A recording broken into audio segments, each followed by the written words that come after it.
ನಮ್ದು ವಿಶ್ವಕರ್ಮ ಒಕ್ಕೂಟ ಅವಿಭಜಿತ ದಕ್ಷಿಣ ಕನ್ನಡ ಮತ್ತು ಉಡುಪಿ ಜಿಲ್ಲೆಯ ಸಂಘ ಸಂಸ್ಥೆಗಳ ಕೇಂದ್ರ ಸಂಘ.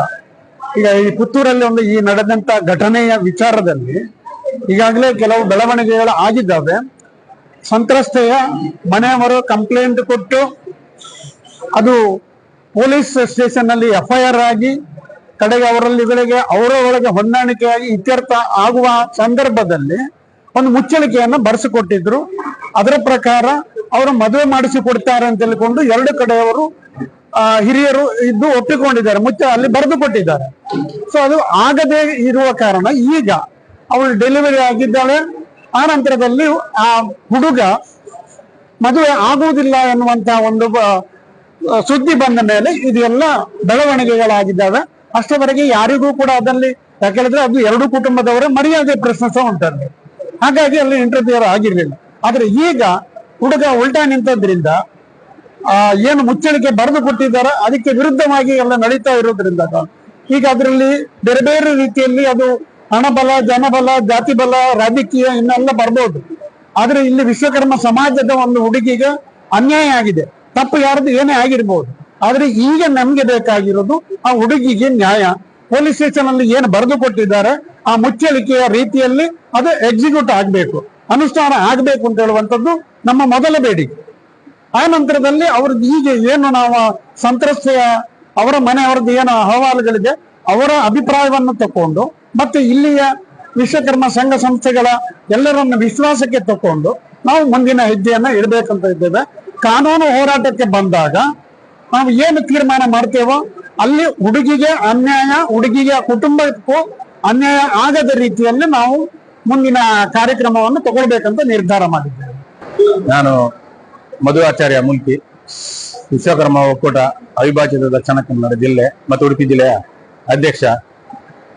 ನಮ್ಗೆ ನಿನ್ನೆ ಇಲ್ಲಿಯ ವಿಷಯ ಸಿಕ್ತು. ನಮ್ಗೆ ಈ ರೀತಿ ಅನ್ಯಾಯ ಆಗಿದೆ ಅಂತ ಹೇಳಿ ಫೋನ್ ಮುಖಾಂತರ ವಿಷಯ ಸಿಕ್ಕಿದೆ.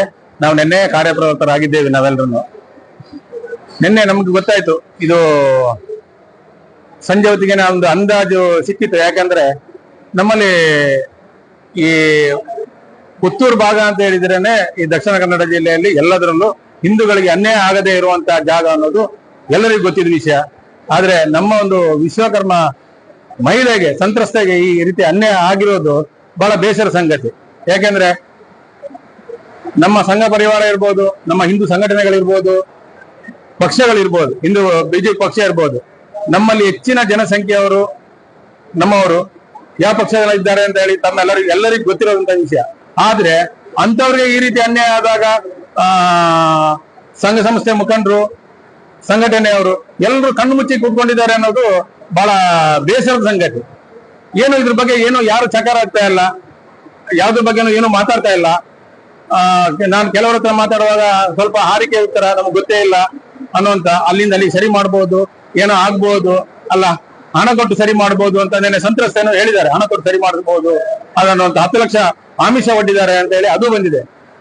ಆ ಸಂತ್ರಸ್ತ ಮಹಿಳೆ ಹಾಗೇನಾದ್ರೂ ಒಪ್ಕೊಳ್ಳೋದಿದ್ರೆ ಯಾವಾಗಲೂ ಒಪ್ಕೊಳ್ಬೋದಿತ್ತು. ಅವರಿಗೆ 10 ಲಕ್ಷ 20 ಲಕ್ಷ ತಗೊಂಡು ಅದನ್ನೇನಾದ್ರೂ ಮುಚ್ಚಿ ಹಾಕ್ಬೋದಿತ್ತು. ಆಗಲ್ಲ, ತನ್ನ ಮಗಳಿಗೆ ನ್ಯಾಯ ಸಿಗ್ಬೇಕು, ಅಲ್ಲಿ ತನಕ ನಾನು ಹೋರಾಡ್ತೀನಿ ಅಂತ ಹೇಳಿ ಇವತ್ತಿಗೂ ಖಾಲಿ ಆ 2 ಜನ ಮಹಿಳೆಯರು. ಅದು ನಮ್ಮ ವಿಶ್ವಕರ್ಮ ಸಮಾಜದಲ್ಲಿ ಮಹಿಳೆಯರು ಹೊರಗೆ ಬಂದು ಮಾತಾಡೋದೇ ಕಷ್ಟ, ಸ್ಟೇಷನ್ಗೆ ಹೋಗೋದು ಇನ್ನೂ ಕಷ್ಟ.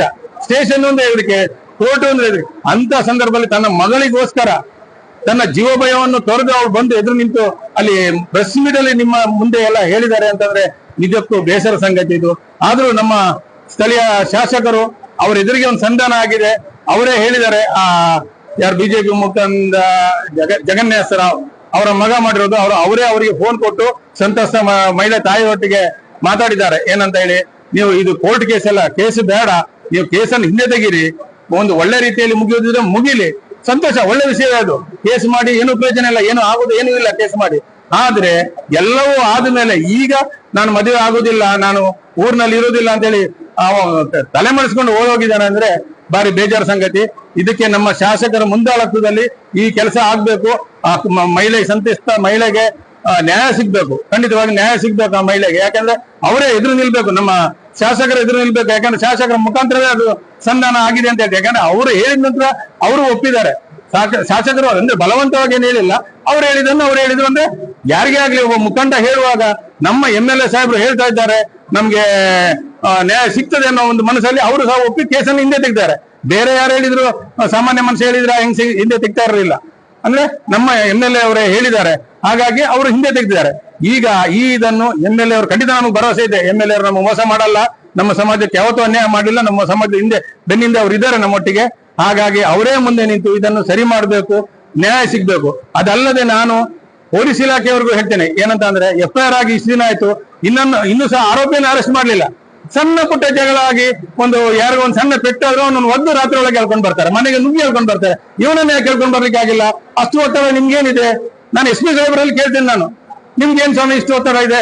ಎಲ್ಲದಕ್ಕೂ ನೀವು ನಮ್ಮ ಡೇರಿಂಗ್ ಉಡುಪಿ ಜಿಲ್ಲೆಯಲ್ಲಿ ಇದ್ದವರು, ನೀವು ಬಹಳ ಹೆಸರು ತಗೊಂಡವರು, ದಯವಿಟ್ಟು ಅದ್ರ ಬಗ್ಗೆ ಕ್ರಮ ತಗೊಳ್ಳಿ ಅಂತ ನಾನು SP ಸಾಹೇಬರಲ್ಲಿ ಮನವಿ ಮಾಡ್ತೀನಿ. ನಾನು ಯಾಕಂದ್ರೆ ಅವನನ್ನು ಇನ್ನೂ ಅರೆಸ್ಟ್ ಮಾಡ್ಲಿಲ್ಲ ಅಂದ್ರೆ ಈಗ ನಾಳೆ ಇನ್ನೊಂದು ಜಾಮೀನು ಏನೋ ತಗೊಳ್ತಾನೆ, ಮತ್ತೆ ಆರಾಮ್ಸೆ ತಿರುಗ್ತಾನೆ. ಅದಕ್ಕೆ ಮುಂಚಿತವಾಗಿ ನೀವು ಅವನನ್ನು ಅರೆಸ್ಟ್ ಮಾಡಬೇಕು, ಆ ಕಾನೂನು ಕ್ರಮ ಕೈಗೊಳ್ಬೇಕು, ಆ ಸಂತ್ರಸ್ತ ಮಹಿಳೆಗೆ ನ್ಯಾಯ ಕೊಡಿಸಬೇಕು ಅಂತ SP ಸಾಹೇಬ್ರಲ್ಲೂ ಮನವಿ ಮಾಡ್ತೀನಿ ನಾನು. ಅದಕ್ಕೆ ಸಂಬಂಧಪಟ್ಟ ಅಧಿಕಾರಿಗಳು ಯಾರಿದ್ದಾರೆ ಇಲ್ಲಿ ಅವರು ಆದಷ್ಟು ಯಾರದೇ ಎಷ್ಟೇ ಒತ್ತಡ ಬರಲಿ, ನೀವು ಒಂದು ನ್ಯಾಯಯುತವಾದ ಒಂದು ಮಹಿಳೆಗೆ, ಅನ್ಯಾಯ ಆಗಿರೋ ಒಂದು ಸಂತ್ರಸ್ತಕ್ಕೆ ನ್ಯಾಯ ಕೊಡಿಸಿ ಅಂತ ಹೇಳಿ ನಾವು ನಮ್ಮ ಸಮಾಜ ಪರವಾಗಿ ನಿಮ್ಮೆಲ್ಲರ ಹತ್ರ ಮನವಿ ಮಾಡ್ಕೊಳ್ತೀನಿ. ಯಾವುದೇ ಪಕ್ಷಕ್ಕಾಗ್ಲಿ ಯಾವುದೇ ಸಂಘಟನೆಗಾಗ್ಲಿ ದೂರ್ಬೇಕು ಅನ್ನೋ ಭಾವನೆ ಇಲ್ಲ. ನಮ್ಮ ಮನಸ್ಸಿನ ನೋವನ್ನು ನಾವು ಹೇಳ್ಕೊಳ್ತಾ ಇದ್ದೇವೆ. ನಮ್ಮ ಮನಸ್ಸಿಗೆ ನೋವಾಗಿದೆ. ನಾವು ಒಂದು ಮಾತನ್ನು ಹೇಳಕ್ ಇಷ್ಟಪಡ್ತೀವಿ. ನಮ್ಗೆ ಯಾವುದೇ ಪಕ್ಷದವ್ರನ್ನ ಗೆಲ್ಲುವ ಶಕ್ತಿ ಇಲ್ಲ ವಿಶ್ವಕರ್ಮರಿಗೆ, ಆದ್ರೆ ಸೋಲಿಸ್ಲಿಕ್ಕಂತ ಖಂಡಿತ ಸಾಧ್ಯ ಇದೆ. ಮುಂದಿನ ದಿನಗಳಲ್ಲಿ ಅದನ್ನು ಮಾಡ್ಬೇಕು ಅನ್ನೋ ನಿರ್ಧಾರವನ್ನು ನೀವು ಮಾಡಿಸಿದ್ರೆ ನಾವು ಮಾಡೇ ಮಾಡ್ತೀವಿ ಖಂಡಿತವಾಗಿ. ಅದಕ್ಕೆ ಅವಕಾಶ ಕೊಡಬೇಡಿ. ದಯವಿಟ್ಟು ಎಲ್ಲರೂ ಸಹಕರಿಸಿ ಆ ಸಂತ್ರಸ್ತ ಮಹಿಳೆಗೆ ನ್ಯಾಯ ಸಿಗೋಕೆ ದಯವಿಟ್ಟು ಸಹಕರಿಸಿ ಅಂತ ಕೇಳ್ಕೊಳ್ತೇನೆ.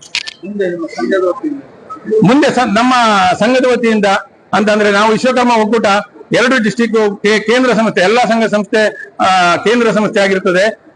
ನಾವು ಮುಂದಿನ ದಿನದಲ್ಲಿ ಅಂತಂದ್ರೆ ಏನ್ ಮಾಡ್ತಾರೆ ಅಂತ ನೋಡ್ತೀವಿ. ಯಾಕಂದ್ರೆ ಶಾಸಕರಿಗೂ ಅವ್ರಿಗೂ ಬಿಸಿ ಇರ್ಬೋದು, ಅವ್ರಿಗೂ ಹತ್ರ ಒಂದು ಮಾತಾಡಿ, ಮತ್ತೆ ಮಾನ್ಯ SP ಅವರಲ್ಲಿ ಹೋಗಿ ಮನವಿ ಕೊಡ್ತೀವಿ, ಅವ್ರ ಹತ್ರ ಮಾತಾಡಿ ಇದಕ್ಕೆ ಏನು ಮುಂದೆ ಹೋಗುದಿಲ್ಲ ಅಂದ್ರೆ ನಾವು ಸುಮ್ಮನೆ ಕುತ್ಕೊಳ್ಳಿಕ್ಕೆ ಆಗುದಿಲ್ಲ. ಖಂಡಿತವಾಗಿ ನಾವು ಸ್ಟೇಷನ್ ಮುಂದೆ ಆಗಿರ್ಬೋದು, ಆ ಹುಡುಗ ಅವನ ಕೃಷ್ಣ ಅವರ ಮನೆ ಮುಂದೆ ನಾವೆಲ್ಲರೂ ಧರಣಿ ಕೂತ್ಕೊಳ್ತೀವಿ. ಖಾಲಿ ಪುತ್ತೂರು ಸುಳ್ಯ ಭಾಗದವ್ರು ಮಾತ್ರ ಅಲ್ಲ, 2 ಜಿಲ್ಲೆ ವಿಶ್ವಕರ್ಮರು ನಾವೆಲ್ಲ ಒಟ್ಟಾಗ್ತೀವಿ ಸಾರ್ವಜನಿಕರ ಸಹಕಾರದೊಂದಿಗೆ. ಯಾಕಂದ್ರೆ ಇದು ಅನ್ಯಾಯ ಆಗಿದೆ ಅನ್ನೋದು ಎಲ್ಲರಿಗೂ ಗೊತ್ತು. ಎಲ್ಲಾ ಸಾರ್ವಜನಿಕರು ಬಹಳ ಬೇಜಾರಿದ್ದಾರೆ ಈ ವಿಷಯದಲ್ಲಿ. ಎಲ್ಲ ಹಿಂದೂಗಳು ಬೇಜಾರಿದ್ದಾರೆ, ಎಲ್ಲ ಮತದವರು ಬೇಜಾರಲ್ಲಿದ್ದಾರೆ.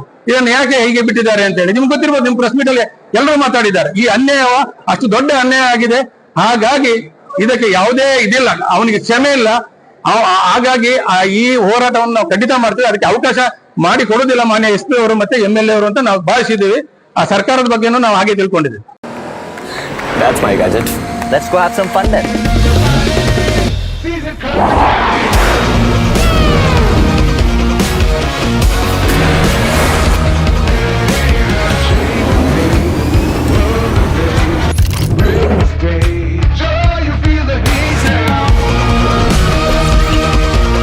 Introducing the hot and techy Brezza SCNG.